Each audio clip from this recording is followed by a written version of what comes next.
Hello बच्चों, स्वागत है आप सभी का फिजिक्स की ऑनलाइन क्लास में।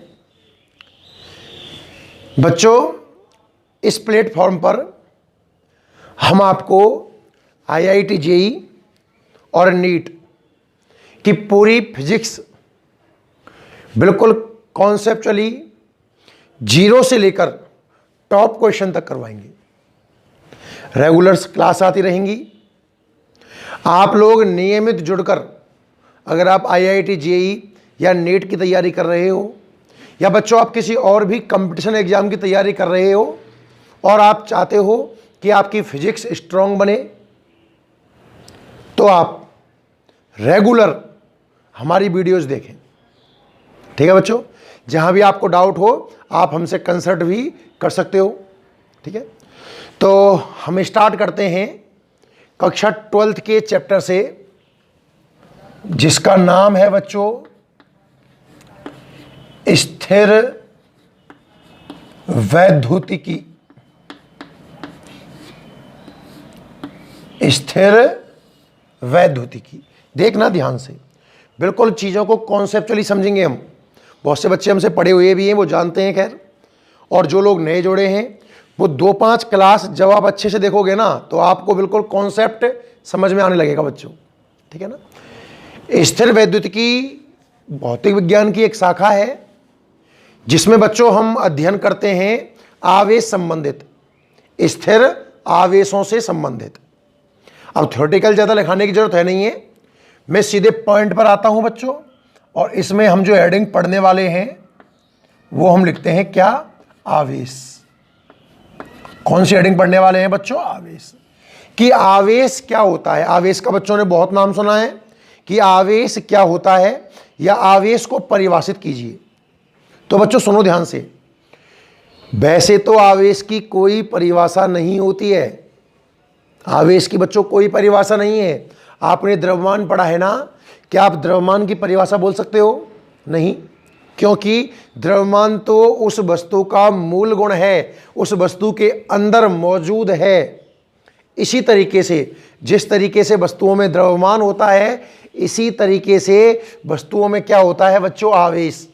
याद रखिएगा, आवेश वस्तु का अपना खुद का स्वयं का गुण होता है। आवेश वस्तु में ऑलरेडी मौजूद होता है, बस उसे उत्पन्न किया जाता है। याद रखिएगा, कोई पूछे कि आवेश को डिफाइन करो तो आप बोल सकते हो कि आवेश की कोई परिभाषा नहीं होती है, आवेश वस्तु का अपना गुण है। अब आवेश की वजह से ही कोई वस्तु अन्य इसी प्रकार की वस्तु पर क्या लगाती है? बल। तो आप छोटा सा इसके बारे में लिख सकते हो कि यह पदार्थ का, आप मेरे साथ में नोट भी करते रहे, मूल गुण है, जिसके कारण यह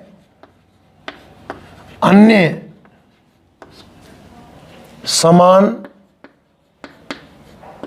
पदार्थों पर बल लगाता है, बल आरोपित करता है। एक ही बात है, समझिएगा ध्यान से। मेन समझने वाली बात यह है कि आवेश जो है वो मूल गुण है। आवेश वस्तु का या पदार्थ का मूल गुण है बच्चों, जिसके कारण ये जो वस्तु है ऐसी ही अन्य वस्तुओं पर क्या लगाती है? बल लगाती है। क्लियर? बात करें बच्चों आवेश के मात्रक की, सुनना। तो सबसे पहले मैं बात करता हूं MKS कह दो या SI पद्धति कह दो, एक ही बात होती है, SI पद्धति। तो MKS और SI पद्धति में आवेश का मात्रक होता है बच्चों कूलाम। क्या होता है? कूलाम। और कैपिटल C से आप इसको डिनोट करोगे। सबको आता है। अगर आप कंपटीशन एग्जाम की तैयारी कर रहे हो बच्चों तो ज़्यादा छोटी चीज़ों पर टाइम बिगाड़ने की जरूरत है नहीं है। MKS या SI पद्धति में इसका मात्रक क्या होगा? कूलाम। और CGS पद्धति में, CGS पद्धति में इसका जो मात्रक होगा वो होगा स्टेट कूलाम। स्टेट कूलाम लिखने का तरीका STAT और कूलाम के लिए कैपिटल C बना देते हैं। स्टेट कूलाम, या बच्चों स्टेट कूलाम ना लिखकर आप CGS मात्रक को एक टर्म और होती है, क्या होती है बच्चों, वो ESU बोलते हैं। ESU सुनना, CGS दो मात्रक हैं इसके। MKS पद्धति में इसका मात्रक तो होता है कूलाम, और CGS पद्धति में दो मात्रक हैं बच्चों, स्टेट कूलाम या ESU। ESU की फुल फॉर्म क्या होती है? E का मतलब होता है इलेक्ट्रो मतलब विद्युत, S का मतलब होता है स्टैटिक मतलब स्थिर, और U का मतलब यूनिट यानी कि मात्रक। तो आप इसे हिंदी में लिखोगे बच्चों स्थिर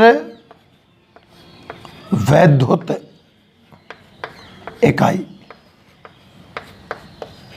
क्या लिखोगे? स्थिर वैद्युत इकाई। MKS पद्धति में इसका मात्रक क्या होता है? कूलाम। CGS पद्धति में इसका मात्रक क्या होता है? स्टेट कूलाम या ESU।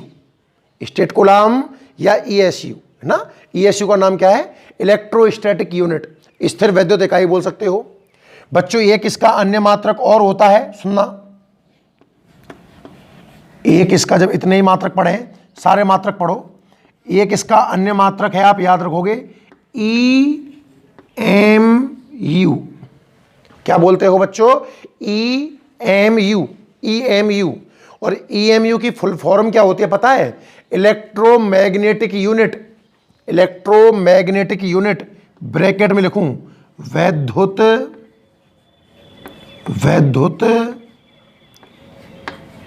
चुंबकीय, वैद्युत चुंबकीय इकाई। क्या होता है बच्चों? वैद्युत चुंबकीय इकाई। अन्य मात्रकों में कौन सा मात्रक आया है? EMU, इलेक्ट्रोमैग्नेटिक यूनिट, विद्युत चुंबकीय इकाई, या इसका एक नाम और भी है बच्चों AB कूलाम, या आप इसे क्या लिख सकते हो? AB coulomb. शॉर्ट में कैसे लिखेंगे अपन? AB और कूलाम के लिए कैपिटल C। ये मात्रक आपको समझ में आ रहे हैं ना बच्चों? मात्रक जितने याद हो जाए उतने ठीक है। बाकी देखो, आपने आज तक एक ही मात्रक याद किया होगा इसका, कि आवेश का मात्रक तो सर जी कूलाम होता है। देखो कितने मात्रक हो गए, समझना, कंफ्यूज मत होना। आवेश का जो MKS मात्रक है, MKS या SI, वो तो है कूलाम। MKS या जो SI मात्रक है बच्चों, वो तो क्या है? कूलाम। CGS मात्रक दो हैं इसके, स्टेट कूलाम और ESU। स्टेट कूलाम और ESU, ठीक है ना। ESU की फुल फॉर्म, ESU याद रखने में फायदा है, इलेक्ट्रोस्टैटिक यूनिट या स्थिर वैद्युत इकाई भी बोलते हैं इसको। और इसका एक अन्य मात्रक और है EMU, इलेक्ट्रोमैग्नेटिक यूनिट, या इसी को अपन AB कूलाम भी बोलते हैं। क्या बोलते हैं? AB coulomb. तो एक बार आप ये सब नोट कर ले बच्चों, फिर मैं आगे बढ़ता हूं ना। मात्रक की बात चल रही है, तो देखिए मैं आगे बढ़ता हूं और धीरे धीरे सुनना। एक सबसे बड़ा मात्रक क्या होता है आवेश का? यह भी एक अच्छा क्वेश्चन बनता है बच्चों। आवेश का सबसे बड़ा मात्रक, सुनना, आवेश का सबसे बड़ा जो मात्रक होता है वो होता है बच्चे फैराडे। क्या होता है? Faraday, capital F, Faraday. और याद रखना बच्चों, एक फैराडे में 96,500 कूलाम होते हैं। एक फैराडे कितना होता है बच्चों? 96,500 कूलाम। कहानी समझ में आ रही है कि नहीं आ रही है? आवेश का MKS पद्धति में मात्रक क्या है? कूलाम। CGS में मात्रक क्या है इसका? स्टेट कूलाम या ESU। एक और मात्रक है बच्चों इसका EMU, इलेक्ट्रोमैग्नेटिक यूनिट, या फिर AB कूलाम करके बोलते हैं। और इसका सबसे बड़ा मात्रक कितना है? 96,500 कूलाम। एक बात मैं यहां और बता दूं, समझने वाली बात है बच्चों, किसी भी वस्तु में आवेश आता कैसे है आप सब जानते हैं, इलेक्ट्रॉन की कमी या अधिकता से। इलेक्ट्रॉन की कमी या अधिकता से। मान लो कोई वस्तु है, इसमें आपने इलेक्ट्रॉन एक्स्ट्रा बढ़ा दिए तो इसमें नेगेटिव चार्ज आएगा, और इलेक्ट्रॉन कम कर देते हो तो वस्तु पर पॉजिटिव चार्ज आता है। पता है ना आप सभी को? अब सुनना कि कितने इलेक्ट्रॉन कम या ज्यादा करें कि आवेश 1 फैराडे, भाई 1 फैराडे बोला गया तो कुछ सोच समझ के बोला गया होगा। तो बच्चों याद रखना, यही इसके बराबर में लिख लेना कि जब आप आवागाद्रो संख्या याद है क्या? 6.02 इंटू 10⁻23।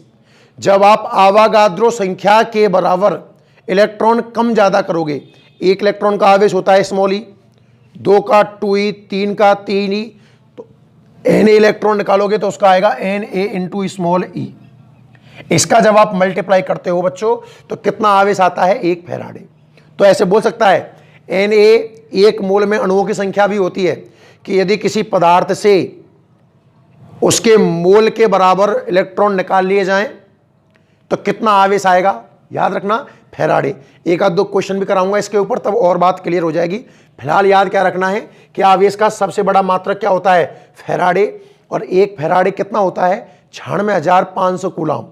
या फिर आवागाद्रो संख्या का इलेक्ट्रॉन के आवेश से मल्टीप्लाई करके देखना, 6.02 10⁻23, 1.6 इंटू 10⁻−19 मल्टीप्लाई करोगे तब भी बच्चों 1 फैराडे ही निकल के आएगा। क्लियर है? तो ये सब हैं इसके मात्रक। अब हमने मात्रक पढ़े हैं तो इनका कन्वर्जन भी पढ़ लेते हैं, इनमें आपस में संबंध भी पढ़ लेते हैं बच्चों। देखिए ध्यान से, कूलाम देखो सबसे बड़ा मात्रक तो हो गया फैराडे। फैराडे के बाद नंबर आता है ए बी कूलाम का।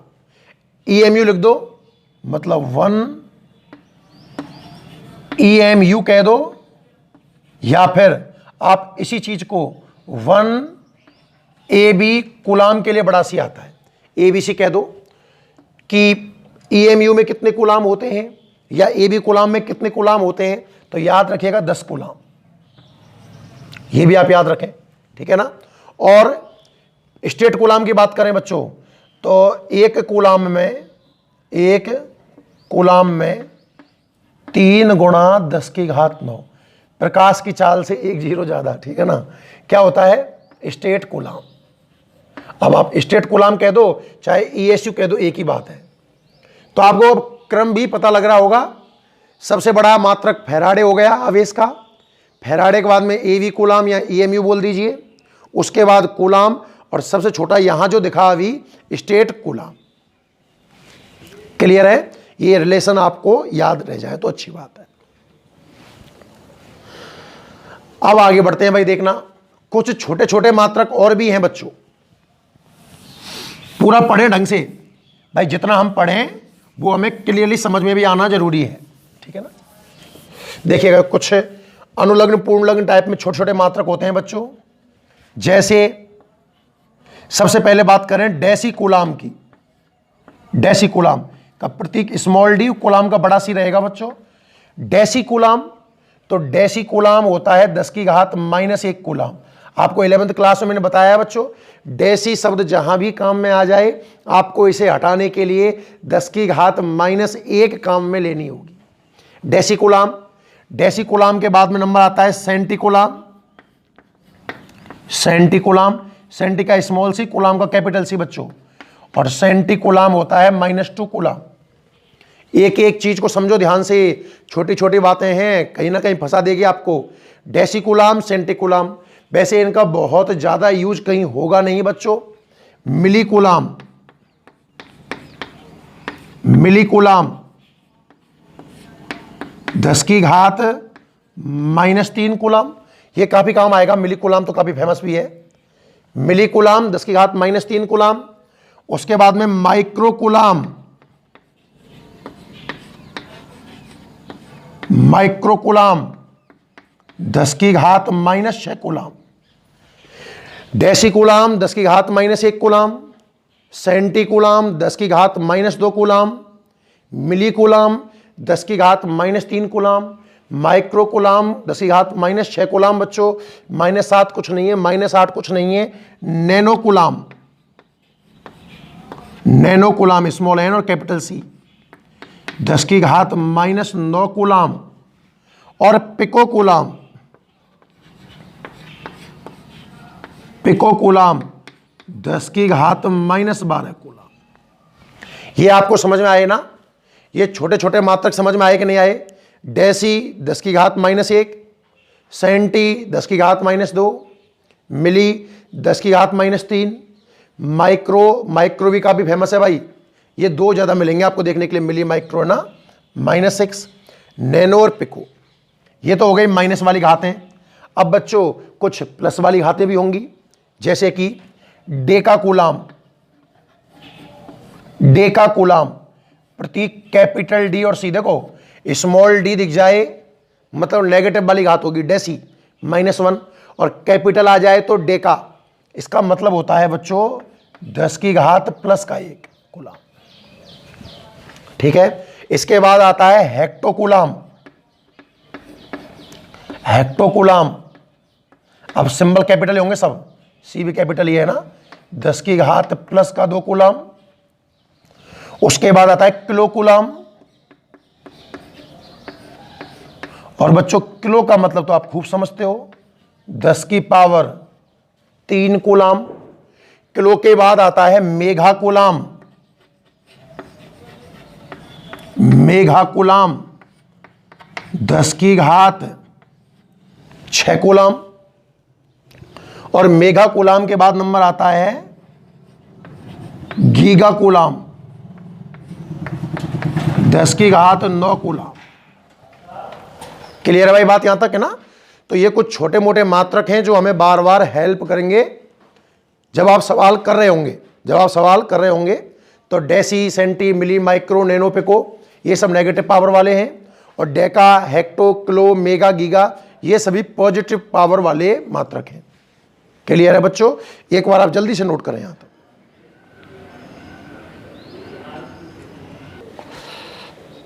ठीक है बच्चों, और वैसे मैं आपको पीडीएफ नोट्स अवेलेबल करवा दूंगा, है ना? तो आप स्क्रीन पॉज करके लिख लिया करें, या फिर आप पीडीएफ नोट्स में से लिख लेना, आप समझिए चीजों को। नेक्स्ट हम बात करें आवेशों के गुणधर्मों की बच्चों। नेक्स्ट जो हेडिंग हम पढ़ने वाले हैं, हेडिंग पढ़ेंगे हम बच्चों आवेशों के गुणधर्म, प्रॉपर्टीज ऑफ चार्ज। कुछ बहुत सारे गुणधर्म हैं, एक एक करके कॉन्सेप्टली हम बिल्कुल क्लियर करेंगे ना, ध्यान से देखना आप। सबसे पहला जो गुणधर्म है आवेश का, कि आवेश कितने प्रकार का है, और बहुत छोटा क्वेश्चन है, आप पता नहीं कितनी बार इसको पढ़ चुके होंगे कि आवेश, तो भाई आवेश आता कैसे है? इलेक्ट्रॉन की कमी या अधिकता से। आवेश लाने के लिए केवल इलेक्ट्रॉन जिम्मेदार होता है, तो अगर इलेक्ट्रॉन ज़्यादा हो जाएंगे तो ऋणात्मक माइनस का, और कम हो जाएंगे तो धनात्मक, सीधी सी बात है। तो सबसे पहले आवेश की 2 प्रकृति हैं या 2 प्रकृति होती हैं। आवेश की कितनी प्रकृति होती हैं? 2 प्रकृति। नंबर फर्स्ट धनावेश, और नंबर सेकंड है ऋणावेश। आवेश की 2 प्रकृति होती हैं। कौन कौन सी 2 प्रकृतियां हैं?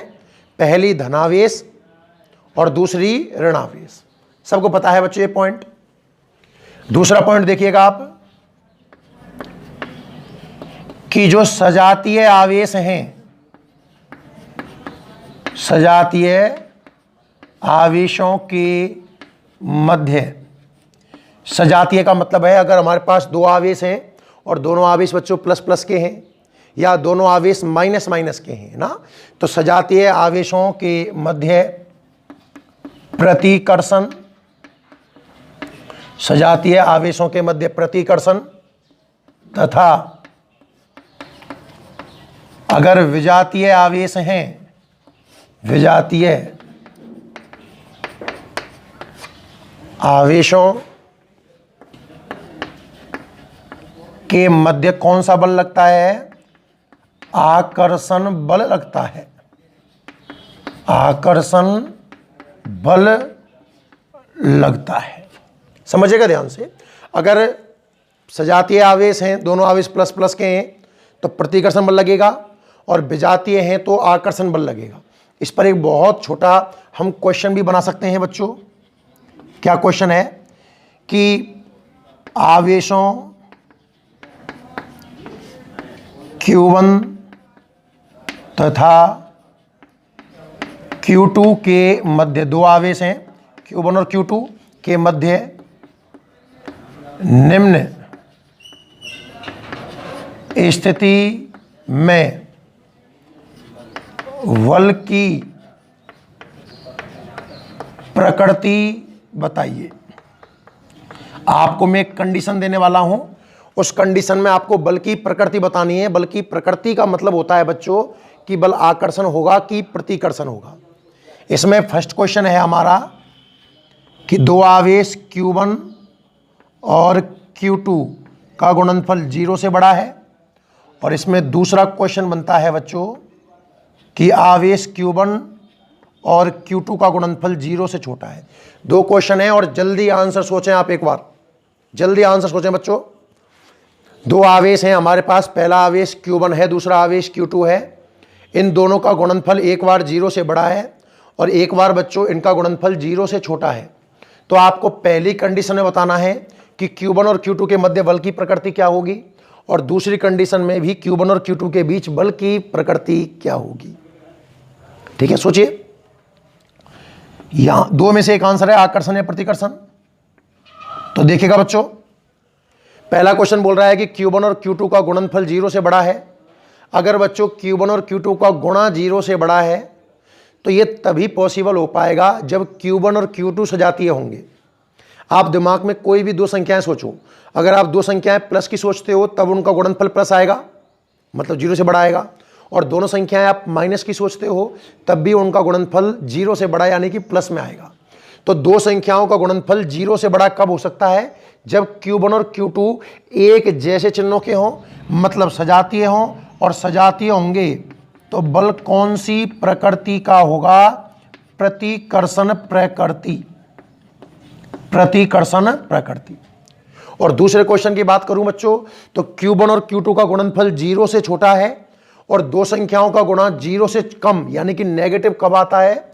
जब एक प्लस की और दूसरी माइनस की हो। कहने का मतलब इस कंडीशन में बल आकर्षण प्रकृति का होगा। क्लियर है? आप नोट करें, दोनों बहुत इजी पॉइंट है। ठीक है भाई, आवेश दो प्रकृति का होता है, धनावेश और ऋणावेश। और दूसरा पॉइंट है सजातीय आवेशों के बीच में प्रतिकर्षण और विजातीय आवेशों के बीच में कौन सा बल लगता है? आकर्षण। क्लियर? नेक्स्ट देखिएगा बच्चों, नेक्स्ट देखिएगा पॉइंट नंबर 3। आवेशों के गुणधर्म की बात कर रहे हैं, बहुत सारे गुणधर्म पढ़ेंगे धीरे धीरे ना, और रटने का प्रयास ना करें, इनको समझें। क्वेश्चन जब पुटअप किया जाएगा तो आपको ये चीजें याद आनी चाहिए बच्चों। प्रॉपर्टी नंबर 3 है, जिस तरीके से आपने पढ़ा है कि ऊर्जा संरक्षित राशि है। संरक्षण का मतलब क्या होता है बच्चों कि आप ऊर्जा को ना उत्पन्न कर सकते हो ना नष्ट कर सकते हो, बल्कि एक फॉर्मेट से दूसरे फॉर्मेट में परिवर्तित किया जा सकता है। यही बिल्कुल सेम कॉन्सेप्ट आवेश पर लागू होता है बच्चों।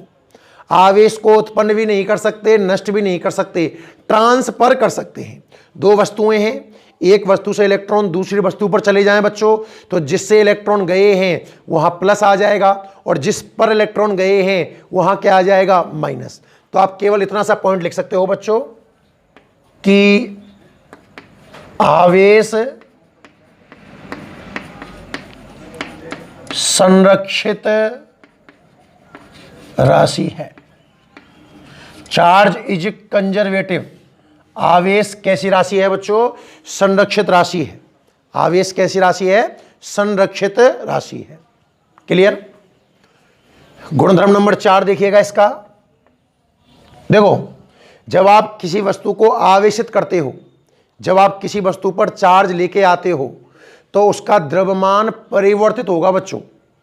मान लीजिए कि दो वस्तुएं हैं, पहली ए और दूसरी बी। अब आवेश कैसे आएगा? जब इलेक्ट्रॉन कम ज़्यादा होंगे। अब चाहे इलेक्ट्रॉन ए से बी जाएं, चाहे मैं बार बार बोल रहा हूं, इलेक्ट्रॉन कभी प्रोटॉन नहीं जाता है, न्यूट्रॉन पर तो खुद पर ही आवेश नहीं है। ए से मान लीजिए कुछ इलेक्ट्रॉन कहाँ चले गए? बी पर। तो बच्चों ए से इलेक्ट्रॉन गए हैं तो यहाँ क्या आएगा? प्लस, और यहाँ क्या आएगा? माइनस। जैसा कि आप जानते हो इलेक्ट्रॉन का खुद का एक द्रव्यमान होता है, कितना? हालांकि द्रव्यमान है तो बहुत कम, पर होता तो है ना, 9.1 10 - 31 kg। तो चूंकि यहां से इलेक्ट्रॉन गए हैं तो बताओ इसका द्रव्यमान कम होगा कि नहीं होगा? बिल्कुल। धनात्मक वस्तु का द्रव्यमान तो क्या होगा? कम। और चूंकि यहां इलेक्ट्रॉन गए हैं तो ऋणात्मक वस्तु का द्रव्यमान क्या होगा? ज्यादा। पॉइंट क्या है वो लिखते हैं, सुनिए। पॉइंट ये है कि आवेशन की प्रक्रिया में, कहने का मतलब है कि जब आप वस्तु को क्या करते हो? आवेशित। या थोड़ा आसान भाषा में लिख दो कि जब वस्तु को आवेशित किया जाता है या आवेशन की प्रक्रिया में वस्तु का द्रव्यमान परिवर्तित होता है। याद रखिएगा भाई, द्रव्यमान परिवर्तित होगा। जब आप किसी वस्तु को आवेशित करोगे ना तो उसका द्रव्यमान परिवर्तित होगा। और किस तरीके से होगा वो भी स्टार लगा के लिख दें। अगर आप धनात्मक आवेश लेके आए हो, धनात्मक वस्तु का द्रव्यमान, धनात्मक वस्तु का द्रव्यमान क्या होगा? घट जाएगा, घट जाता है। धनात्मक वस्तु का द्रव्यमान घट जाता है। जबकि अगर आप ऋणात्मक वस्तु की बात करते हो तो ऋणात्मक वस्तु का द्रव्यमान बढ़ जाता है। याद रखिएगा, आवेश संरक्षित राशि है। पहला पॉइंट तो आपको यह समझ में आना चाहिए बच्चों। दूसरा, जब आप किसी वस्तु को आवेशित कर रहे हो तो उसका द्रव्यमान परिवर्तित तो होता है। धनात्मक वस्तु है तो द्रव्यमान घट जाएगा, ऋणात्मक है तो बढ़ जाएगा। अच्छा, एक सूत्र भी बना सकता हूं मैं, डेल्टा एम मतलब द्रव्यमान में परिवर्तन। जितने इलेक्ट्रॉन गए उसका इलेक्ट्रॉन के द्रव्यमान से गुणा कर दो। डेल्टा एम का सूत्र क्या बन जाएगा? एन गुना एम ई। ये जो एन है ये इलेक्ट्रॉन की संख्या है, जितने इलेक्ट्रॉन आपने ट्रांसफर किए। और याद रखें बच्चों, ये संख्या हमेशा पूर्णांक में होगी, क्योंकि जब आप इलेक्ट्रॉन ट्रांसफर कर रहे होंगे तो आप 1 2 3 4 ऐसे तो कर सकते हो। क्या आप 1.2 इलेक्ट्रॉन ट्रांसफर कर सकते हो? क्या पॉसिबल ही नहीं है। और बात करें एम ई की तो बच्चों एम ई होता है इलेक्ट्रॉन का द्रव्यमान, और इसकी वैल्यू कितनी है? 9.1 10 - 31 kg। और डेल्टा एम क्या है बच्चों? द्रव्यमान में परिवर्तन। एक बार आप यहां तक नोट करें भाई इसको। चलिए, ठीक है। ये 4 गुणधर्म आपको समझ में आ गए ना। पहला गुणधर्म आवेश, 2 प्रकार का, धनावेश ऋणावेश। दूसरा सजातीय प्रतिकर्षण विजातीय आकर्षण। तीसरा कैसी राशि है? संरक्षित। और चौथा द्रव्यमान बदलेगा जब आप वस्तु को चार्ज करोगे। पॉजिटिव का द्रव्यमान घटेगा, नेगेटिव का द्रव्यमान बढ़ेगा। क्लियर है यहां तक? नेक्स्ट देखिएगा, पॉइंट नंबर 5 बच्चों काफी इंपॉर्टेंट है और बहुत कुछ नई चीजें आपको इसमें सीखने को भी मिलेंगी। ठीक है ना, ध्यान से समझना, पूरा ध्यान बोर्ड पर होना चाहिए। पॉइंट नंबर 5 कहता है कि जो आवेश है, आवेश ये क्वांटिटी कृत राशि है। आवेश कैसी राशि है बच्चों? क्वांटीकृत। क्वांटीकृत। बात करें कि क्वांटीकृत क्या होता है, मतलब क्वांटीकरण का मतलब क्या होता है ना, तो यहां समझें इस चीज को। देखिए, क्वांटीकरण का सिद्धांत आप किसी भी चीज में अप्लाई कर सकते हो। बहुत से लोग बोलते हैं सर क्वांटीकरण का मतलब है प्रकाश बंडलों के रूप में आ रहा है। बंडलों से मतलब नहीं है भाई। किसी भी भौतिक राशि को, वैसे इसका कंसेप्ट स्टार्ट होता है एक्चुअल में वितरण से, कि भौतिक राशियों का वितरण दो प्रकार का होता है, सतत और विविक्त। जब वितरण विविक्त हो तो हम भौतिक राशि को छोटे छोटे बंडलों के रूप में परिभाषित करते हैं। आप इतना ना समझें, आप केवल यह समझें कि किसी भौतिक राशि को, कोई सी भी हो सकती है, किसी भौतिक राशि को छोटे छोटे बंडलों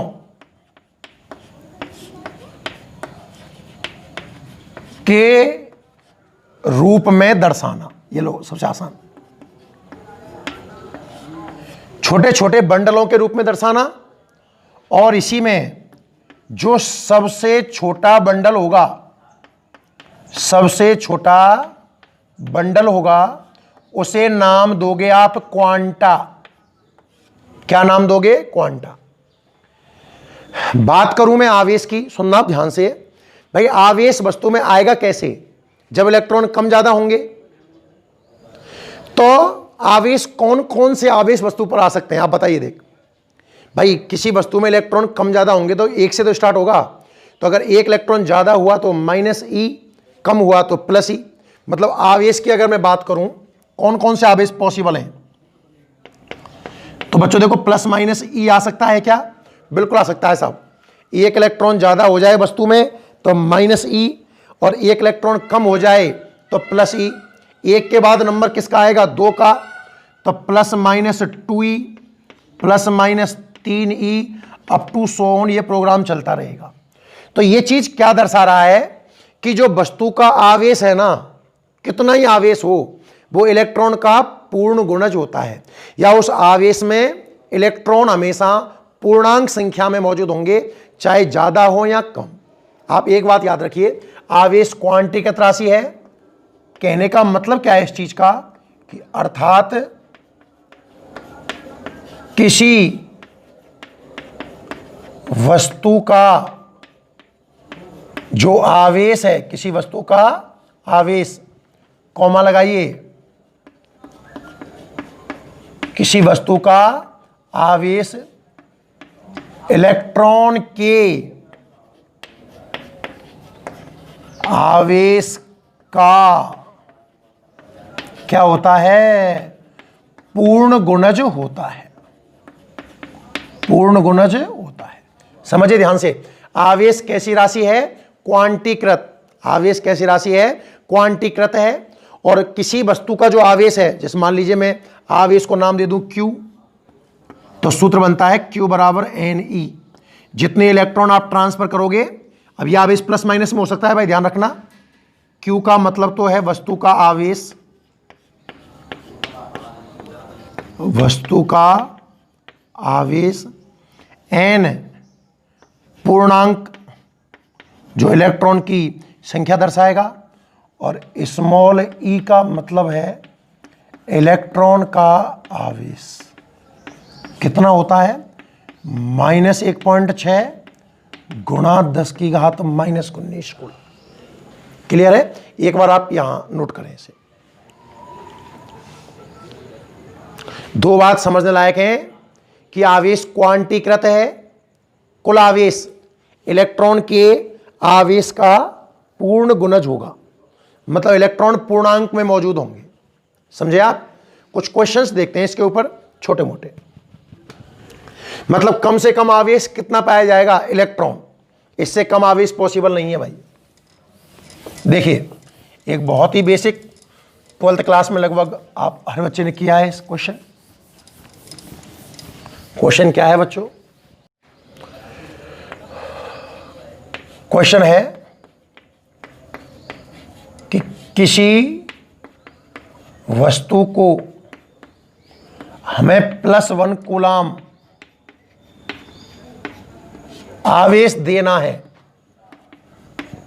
बच्चों देखो, बोलने में तो मैं क्या बोल रहा हूं कि देना है, पर प्लस आवेश दे थोड़ी सकते हो। अरे प्लस का मतलब माइनस इलेक्ट्रॉन चेंज करोगे, मतलब इससे इलेक्ट्रॉन निकाले गए होंगे ना, पर बोलते ऐसे ही है। किसी वस्तु को +1 कूलाम आवेश देना है तो उस वस्तु से कितने इलेक्ट्रॉन निकालने होंगे, कितने इलेक्ट्रॉन निकालने होंगे। सवाल समझिए, किसी वस्तु को +1 कूलाम आवेश देना है तो बताओ उस वस्तु से हम कितने इलेक्ट्रॉन बाहर निकालें। भाई बाहर निकालेंगे तभी तो प्लस आएगा। तो आंसर देख लो इसका। आपने तो सूत्र पढ़ाया ना, Q = NE। n इलेक्ट्रॉन की संख्या होती है तो n का सूत्र क्या बन जाएगा, Q/E। तो n का सूत्र क्या बन जाएगा, आवेश कितना है 1 और E 1.6 10⁻⁻19। बच्चों इसको आगे बढ़ाएं, अगर हम पॉइंट आगे बढ़ेगा तो ये बन जाएगा 10/16। पॉइंट हटाऊंगा तो ऊपर 0 जाएगी ना, 10/16। 2 से काटूंगा तो 5/8। -19 ऊपर जाएंगे, प्लस के 19, 1 0 यहां ले लीजिए तो क्या आपको 10⁻18 नजर आएगा। जब आप इसको और आगे सॉल्व करोगे, 8 का भाग 6.25 10⁻18 इलेक्ट्रॉन। अब बहुत से बच्चों को लग रहा होगा कि सर संख्या पॉइंट में आ रही है, पॉइंट में तो हो ही नहीं सकती है। अरे भाई ये संख्या पॉइंट में नहीं है, 2 0 यहां लगा के देखना, 625 × 10⁻16। तो ये तो अपने आप में एक बहुत बड़ी संख्या है। कहने का मतलब जब आप किसी वस्तु से 6.625 × 10⁻16 बोल दीजिए या 6.25 × 10⁻18 बोल दीजिए, इतने इलेक्ट्रॉन निकाल लोगे ना तो उस वस्तु का आवेश कितना हो जाएगा, +1 कूलाम। क्लियर है, नोट करें जल्दी से।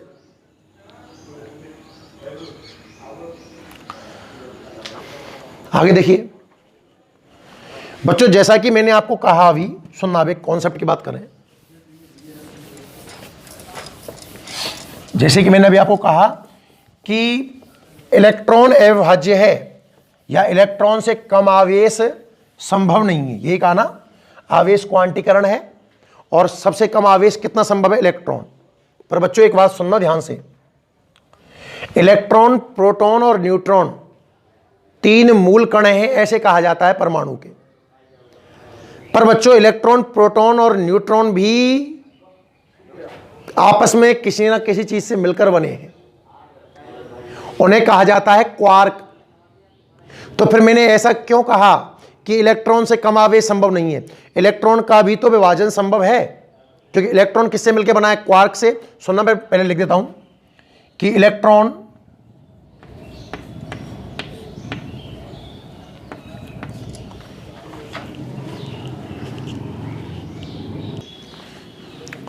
बच्चों जो इलेक्ट्रॉन है, इलेक्ट्रॉन स्वयं छोटे कणों से मिलकर बना होता है, जिन्हें क्वार्क, QUARK कहते हैं। सुनना, थोड़ी देर मैंने पहले कहा कि मूल कण इलेक्ट्रॉन है, इलेक्ट्रॉन से कम आवेश पॉसिबल नहीं है। और अब मैं क्या कह रहा हूं कि इलेक्ट्रॉन तो खुद छोटे कणों से मिलकर बना है, जिन्हें हम क्या कहते हैं, क्वार्क। क्या कहते हैं, क्वार्क। और बच्चों जो क्वार्क हैं ये 2 प्रकार के हैं। क्वार्क कितने प्रकार के हैं, 2 प्रकार के। कौन कौन से, एक तो है अप क्वार्क और एक है डाउन क्वार्क। 2 प्रकार के क्वार्क हैं, अप क्वार्क और डाउन क्वार्क। जो अप क्वार्क है इसका आवेश होता है +2e/3 और जो डाउन क्वार्क है इसका होता है -e/3। थोड़ी देर पहले मैंने आपको कहा कि परमाणु कुछ भी चीज है वो इलेक्ट्रॉन, प्रोटॉन, न्यूट्रॉन से मिलकर बनी होती है और ऐसा माना गया है कि इलेक्ट्रॉन का विभाजन संभव नहीं है, इलेक्ट्रॉन अविभाज्य है।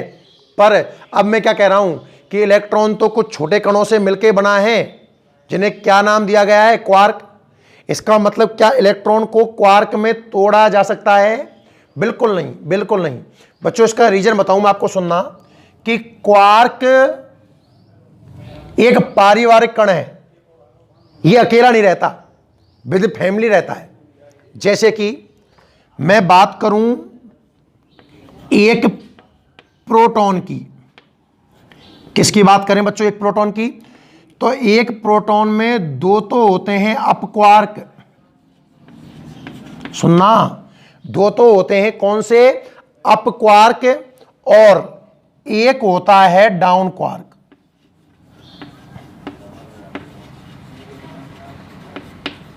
सुनना ध्यान से, जो प्रोटॉन है ना, प्रोटॉन भाई मैंने कहा कि इलेक्ट्रॉन, प्रोटॉन, न्यूट्रॉन तीनों ही क्वार्क से मिलकर बने हैं। तो कैसे मिलकर बने हैं वो बता रहा हूं। प्रोटॉन 2 अप और 1 डाउन। अब देखना ध्यान से, 2 अप है, अब कितना होता है? +2/3। 2 अप है ना, तो 2 बार जोड़ दिया।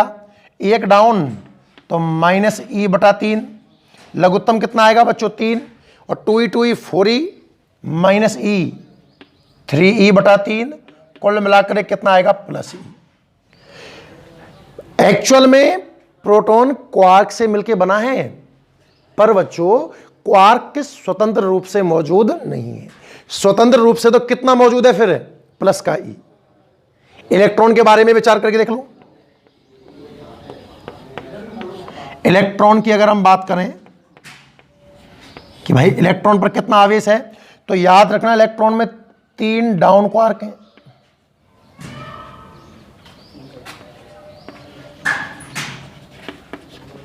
और 3 डाउन क्वार्क कैसे लिखोगे? -e/3 -e/3 -e/3। तो लघुत्तम लेके जब आप सॉल्व करोगे तो कितना आएगा? माइनस का ई आएगा। देखो प्रोटॉन स्वतंत्र रूप से कितना है? +e। इलेक्ट्रॉन कितना है? -e। भाई मिलके क्वार्क से बने हैं, पर क्वार्क अकेला पॉसिबल नहीं है ना, ये तो एक पारिवारिक कण है, मिलकर रहते हैं। अब न्यूट्रॉन को भी देख लो। न्यूट्रॉन में एक होता है अपक्वार्क और 2 होते हैं डाउन क्वार्क। बना के देखो कितना आवेश आ गया। अपक्वार्क के लिए आप कितना लोगे बच्चों? 2e/3।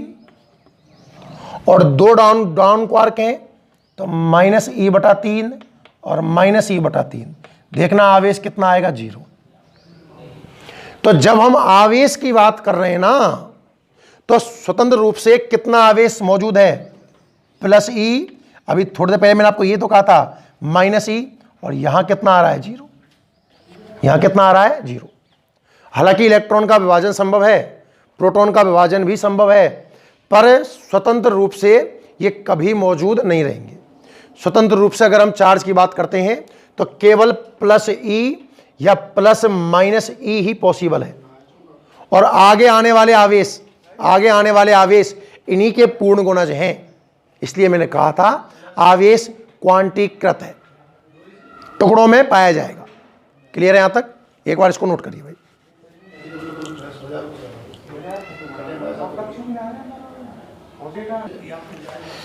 ठीक है ना भाई?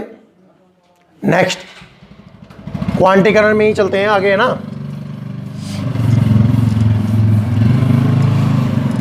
एक क्वेश्चन और देखते हैं। देखिए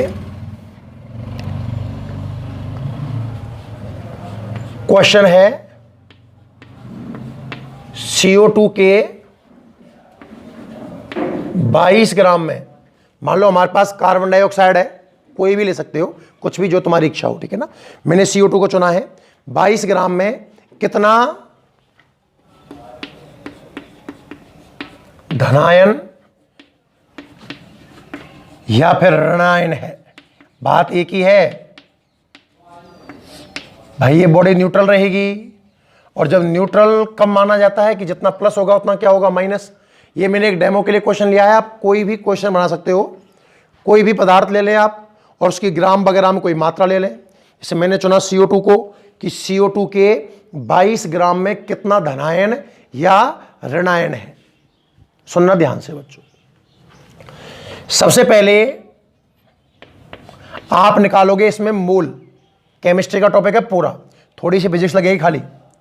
सबसे पहले आप इसमें मोल ज्ञात करोगे और मोल ज्ञात करने का सूत्र क्या है, पदार्थ की मात्रा ग्राम में बटे उसका अणुभार। कितनी मात्रा दी गई है पदार्थ की आपको, 22 ग्राम। रही बात अणुभार की, कार्बन का परमाणु क्रमांक 6, अणुभार होता है 12। ऑक्सीजन का परमाणु क्रमांक 8, अणुभार कितना होता है 16। 2 ऑक्सीजन है तो 12 तो कार्बन का, 16 एक ऑक्सीजन का, 2 ऑक्सीजन का 32 और 32 और 12 44। सॉल्व आप कर सकते हो, इतना कोई बड़ी बात नहीं है। तो 1/2 आ गए साहब। सबसे पहले हमने क्या निकाले, मोल। अब बच्चों आप जानते हो कि एक मोल में कितने अणु होते हैं। एक मोल में अणुओं की संख्या होती है Na, आवागाद्रो संख्या। एक मोल किसी का हो, मान लो एक मोल में ऑक्सीजन की बात करता तो एक मोल ऑक्सीजन में ऑक्सीजन के Na परमाणु होते एक तरीके से, तो एक मोल में CO2 के कितने अणु होंगे एक तरीके से Na। पर हमारा कितना मोल है, आधा मोल, तो आधे मोल में अणुओं की संख्या Na/2, इतने अणु हो गए, ठीक है ना। बात करें हम एक अणु में, CO2 का जो एक अणु है, एक अणु में या तो आप बात कर लीजिए बच्चों इलेक्ट्रॉन की या आप बात कर लीजिए प्रोटॉन की, एक ही बात है। जितने इलेक्ट्रॉन होंगे उतने क्या होंगे, प्रोटॉन की संख्या। और बच्चों इलेक्ट्रॉन और प्रोटॉन जो होते हैं परमाणु क्रमांक के बराबर होते हैं। परमाणु क्रमांक, कार्बन का परमाणु क्रमांक कितना है 6, ऑक्सीजन का कितना है 8 और 2 है तो 16। 16 और 6 कितने हो गए 22।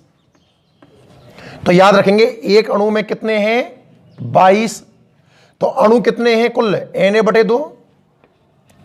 अतः कुल इलेक्ट्रॉन और प्रोटॉन की संख्या तो Na/2 का 22 से गुणा कर देंगे तो ये आ जाएंगे 11 Na। कुल इलेक्ट्रॉन या प्रोटॉन जो होंगे वो कितने होंगे 11 Na।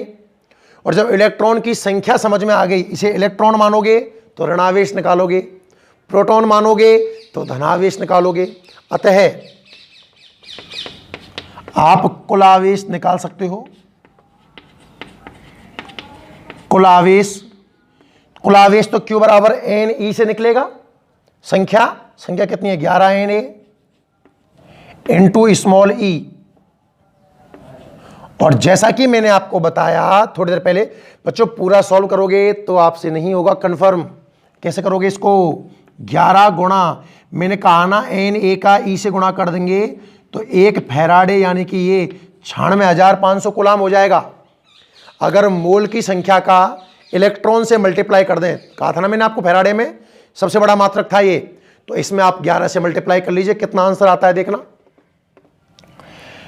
0 11 गुना 5 55 के 5 हासिल 5, 11 और 6 66, 66 और 5 71, कितनी 7, 11 9 99, 99 और 7 106 कूलाम।